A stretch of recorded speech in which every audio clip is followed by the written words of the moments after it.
Les gars, il y a beaucoup de gens qui me demandent c'est quoi l'extension que tu utilises, pourquoi tu as des trucs qui apparaissent là, là, là, des boutons qui apparaissent, des boutons ici, des boutons d'analyse de graphique. Bref, j'ai plein de trucs dans mon eBay aussi, pareil. Là, je peux voir les prix fournisseurs directement. Par exemple, là, je clique sur ça, hop, j'ai directement la carte en français énergie bleue, tu vois. Je vous explique, moi je fais de l'achat-revente, c'est-à-dire que j'étais tombé sur cet outil il y a longtemps qui permet de faciliter l'achat-revente et de gérer ta comptabilité. Enfin bref, t'as énormément de features à l'intérieur.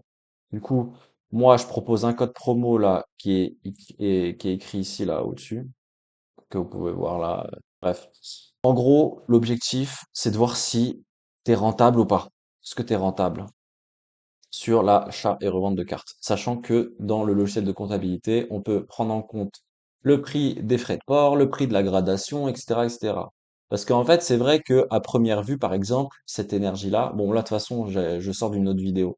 Mais en gros, il y a des cartes à première vue qui sont rentables, alors qu'en fait pas du tout, parce que quand tu comptabilises tes frais de port, tu comptabilises les frais d'envoi, bon après ça c'est le client qui paye, mais bon, il y a toujours des taxes un petit peu partout qui sont cachées. Donc le mieux c'est de tenir une bonne comptabilité, c'est-à-dire que là, par exemple, moi, j'ai récupéré la comptabilité de 2021, je l'ai importé ici, et en fait, je peux vraiment suivre le prix d'achat, prix de revente de chaque carte, tu vois. Je peux même cliquer dessus et voir la carte. T'as même un système de zoom et tout, genre, c'est trop bien, c'est trop stylé. Tu peux modifier le prix que tu l'as acheté, le prix que tu l'as revendu, etc., etc., etc. L'objectif, en fait, c'est est-ce que t'es positif, est-ce que t'es négatif? Et en fait, sur tes achats, tu peux voir les bénéfices que tu fais. Là, par exemple, sur celle-là, j'étais... Bon, après, on fait tous des erreurs. Celle-là, je m'étais trompé. Attendez, c'était là, je crois. Ouais, c'était le Léviator. Bon, en fait, le Léviator, c'est... Je m'étais trompé sur l'état de la carte. J'avais pas fait attention. C'était une de mes premières transactions. Donc, j'ai pas fait attention à l'état de la carte. Et moi, je suis pas quelqu'un qui garde, qui collectionne. Donc, en gros, moi, je fais que de l'achat-revente. C'est-à-dire, je me concentre pas sur, oh, je vais garder la carte pour me faire plaisir. Là, c'est vraiment le compte. C'est un compte de trading, les gars. Là, je vous explique comment faire de l'oseille.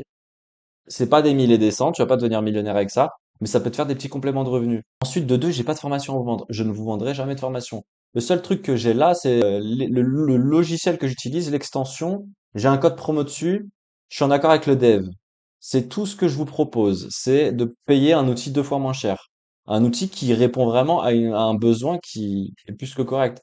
Moi, je peux plus m'en passer de cet outil. Donc là, on parlait de la comptabilité, là. Je suis en train de m'éparpiller un peu partout. La comptabilité, c'est super important parce que au début, la première fois moi que je faisais de l'achat-revente, je faisais pas attention à ce que j'achetais et du coup je comptais pas mes frais. Là pareil, les top loaders, les sleeves, je les ai rentrés dans la comptabilité. Super important, il faut toujours tout rentrer. Parce qu'en fait, quand tu comptes les sleeves, les top loaders, enfin tout ce qu'il y a autour, bah, au final tu te rends compte que ça te coûte un peu plus d'argent que prévu. Le papier bulle aussi, j'avais investi sur du papier bulle.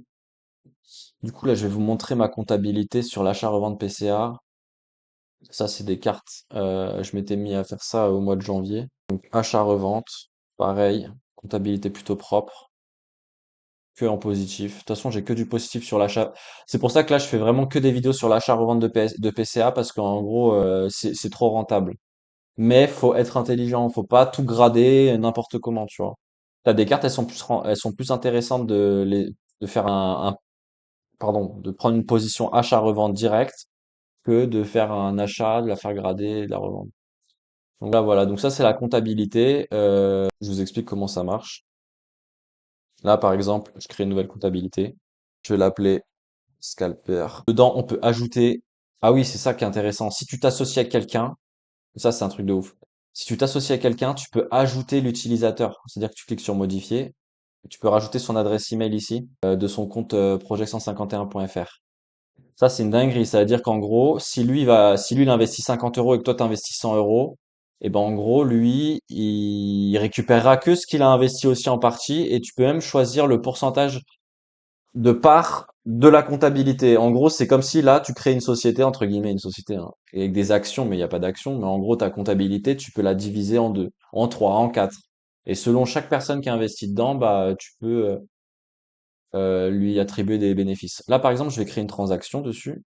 Donc, je vais là, rajouter une transaction. Et en gros, là, je peux, mode manuel, déclarer un achat, déclarer une vente, déclarer un grading. Et en fait, dedans, je peux noter, on va faire une mode manuel, hop. Premier achat. Là, je renseigne pas les URL, c'est vraiment un exemple que je vous montre. Acheter, bah là, je peux dire où je l'ai acheté, par exemple, Le Bon Coin. Le prix du produit, on va dire que je l'ai acheté 3 euros cette carte, que j'ai dépensé 6 euros avec les frais de port. Et là, pour l'instant, on remplit pas le vendu sûr qui a reçu cet argent. Ça, on laisse comme ça, me acheter sur un prix de revente, on met rien, en fait. Parce que là, on a placé un ordre d'achat. Donc, du coup, je vous montre mon ordre d'achat. Et après, je vous explique. Par exemple, dans 3 mois, quand je leur ai fait grader la carte, que je leur ai envoyé sur eBay avec mes sous, j'ai repris de revente, je vais mettre 45 euros. Total reçu, bah, vu que j'ai payé, admettons, 3 euros de frais de port, et que le gars, il a payé 48, bah voilà. Du coup, là, en fait, on peut voir si la carte, elle est rentable. Hop, bénéfice 42 euros. Et c'est comme ça que tu fais une vraie comptabilité sur tes cartes Pokémon. Ça, c'est vraiment un outil, je peux plus m'en passer. Vraiment, c'est un truc de fou. Après, je veux pas vous montrer les multi-utilisateurs, etc. Mais voilà, c'était juste pour montrer l'histoire de comptabilité.